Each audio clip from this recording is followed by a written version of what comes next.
ዓለምን ትቼ ላገለግልሽ ልጅሽ ሕይወቴ ለኔ ሆኖኛል።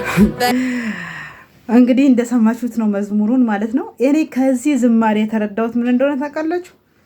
ምን ያክል እንደሰነፍን ነው የተረዳሁት። ለምኑ ነው የሰነፍነው? ግጥምና ዜማ ለመስራት ግጥምና ዜማ አዲስ ስራዎችን መስራት እየተገባ የሰውን ስራ አንስቶ እንደፈለጉ ገልብጦ መዘመርን ከደረስን እንግዲህ የስንፍናችን ጥግ እዚህ ጋር ማየት ይቻላል። ከዚህ በፊት ብዙ ዘማሪያን ተናግረዋል። በሰው ስራ መውጣት ጥሩ አይደለም፣ የራሳችሁ ስራ ይዛችሁ ኑ፣ ለራሳችሁም ጥሩ ነው ብለው ሲናገሩ ምን ችግር አለው እናንተ ብቻ መፈመስ አለባችሁ ወይ ምናምን ብዙ ነገር አወራችሁ። እነዚህ ዘማሪያን ትናንት የትልልቅ ዘማሪያኖች ይህን ስራ ለመስራት ብዙ ዋጋ ከፍለዋል። ዛሬ ተነስተን እንደምንዘምረው አልነበረም ትናንት የሚዘምሩት የነበረው።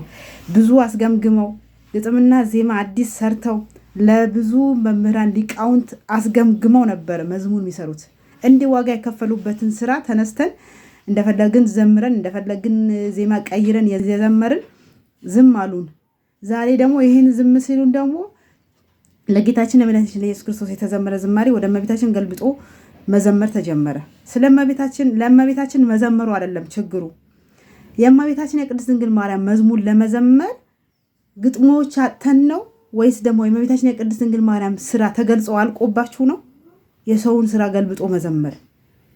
ስለእመቤታችን ክብር፣ ስለእመቤታችን ምልጃ፣ ስለእመቤታችን ቅድስና፣ ስለእመቤታችን እናትነት ዘምረን ጨርሰነው ነው የጌታችንን መገልበጥ የጀመርነው።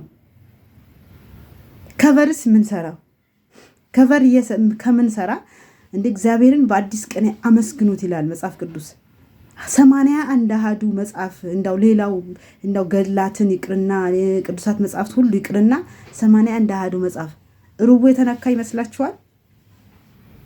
ለምንድን ነው እኛ ግጥምና ዜማ የመስራት ተሰጥኦን ላይኖረው ይችላል፣ ግን እጅግ ጸጋ ያበዛላቸው የግጥምና የዜማ ደራሲያን መምህራን ዘማሪያን የሞሉበት ሃይማኖት ውስጥ ነው ያለ ነው።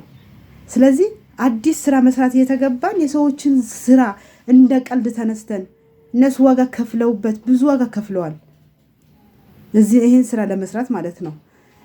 እውቀት ፈልገው ተምረው የቤተክርስቲያን ስርዓት ተምረው ነው። እና እኔ ሌላው የፈለኩት አዲስ ስራ እንስራ። እጅግ ድንቅ ዘማሪያን ድንቅ መምህራን አሉ፣ ግጥምና ዜማ የሚሰሩ ሊቃውንት አሉ። እንቀበልና አዲስ ስራ እንስራ።